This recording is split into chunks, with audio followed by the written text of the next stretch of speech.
igi yẹn wá náà ká sì lè dáná tá a dà ọjọ́ tí ń lọ náà.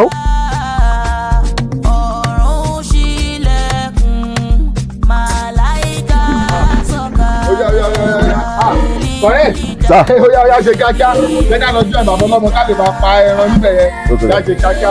ẹ jẹ́ kí n fún yín lówó ọmọ tí ilé tó mọ̀ náà fi ṣe kí n bá ní kí n bá yín parí ìkómọ yẹn táì mo máa lọ.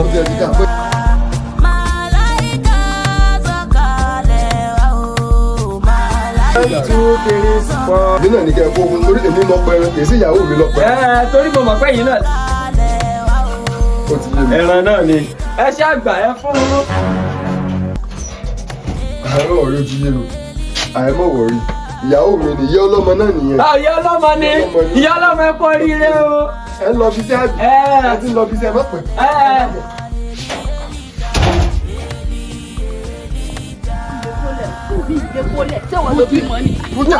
Kí ni mo ń ṣe ọmọ ẹ̀gán? Ó fẹ́ mọ yẹ̀yẹ́ ara ẹ̀ lójú àjòjò àjò. Ṣé ìwọ ló bímọ ni? Síbí mi bàbá ọlọ́mọ. Èmi kọ́ mo pariwo push. Push kí lọ pariwo? Wà kó o jẹ. Bí ilé kókó tó bá ti dọ̀rọ̀ owó ní ọmọ ọdún kan tàbí oṣù mọ́kàn tí ó wọ̀. Bàbá ọlọ́mọ ẹ pé ìwọ ọmọ mo lọ síbi kan ní ìbá tí wàá assist yín o. Ọ̀dà mo ti gbọ́ kò sí wàhálà. Ẹ pẹ̀lẹ́ sà ẹ pẹ̀lẹ́ àti ẹ̀ bínú. Ó yẹ kí n wá bá yín pẹ̀rẹ̀ rẹ̀ ṣùgbọ́n mo ṣáà ń lọ ibì kan. Ajẹ́ ń lọ lé kí n lọ change. Akọ́gbẹ́ mọ̀pẹ̀ ọbẹ̀ pẹ̀ kọ́yẹ́ẹ̀tì. Ẹ mọ̀ pé ìfokùn so rárá kẹrọra o. Àná omi yóò lè tó. Irú omi wo lẹ lọ bù wá yìí tẹ̀lẹ̀ lẹ fẹ́ pẹran. Ẹ lọ bu omi kó kún inú ke yẹn dáadáa. Ibẹ̀ yẹn náà ló máa kọ́ bí sẹ́ńtà yẹn náà ní ọ̀la rẹ̀. Bismillah Allahu Akbar Bismillah Allahu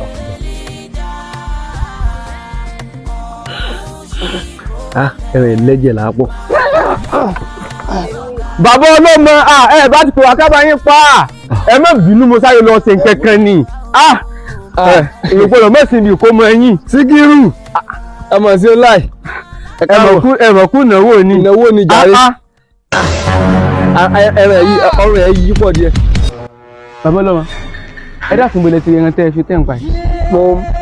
Mo rí wọ́n yá mi mo bọ́ fún mi. Bàbá landlord ìbò rẹ̀ ti rẹ̀ ràn. Mo rí ni. Olójú oko kẹ́hìn wá ṣe mọ̀ nínú community pé ẹ̀ ń bá ti lè jalè kọ́dà bò jábẹ́ ló bá mú kí láṣẹ fún. Ẹjọ́ ọlọ́pàá mi ẹran orúkọ bọ́ pa mi ìpẹrẹ lásán ẹran orúkọ ẹni sẹ́rí ìyá ẹran ó ti kú mọ́ àpè kó mọ̀mọ́ dáyé ṣe wàhálà rẹ̀ sì ti fẹ́ pọ̀ jù náà ẹ̀dọ́ mo fi òpé kí n pa kí n fi ṣe súnà ẹjọ́. Ṣé ìwọ ló lẹ́ran? Ẹ má bínú. Ìgbà tí mò ń túwò rẹ̀ jọ tí mo fẹ́ mọ̀ sí ran mo ní mo fẹ́ mọ̀ sí fún olè tó ọmọ gbé ni. Sínú àwọn tààrà sọ wípé kẹ́yìn mẹ́jàlè mẹ́ ládùúgbò yìí. Ìyàwó ẹ̀ ló dùn mí fún jù òní ọjọ́ némi rẹ̀ lọ́wọ́ fẹ́ dáná sun. Ó ṣọkọ tèmi èmi ò fẹ́ ilé lọ́kọ ọ̀fọ́n olè oníjìbìtì. Táwa lọkọ yín ṣèbọ́kọ yín kẹta àbọ̀ náà lélẹ̀ ọ̀ní sì wá sí landlord meeting tá a ti fòfin. Ẹ sọ̀rọ̀ ọjà wò báyìí. Ẹ tọ̀yọ̀ ta ló tọ́ yín. Bàbá oníkù. Ẹ̀dẹ̀ wà ń bí. Tájọ kẹyẹ yẹ. Lájọ́ ń ṣe kúrú kẹ́rẹ́.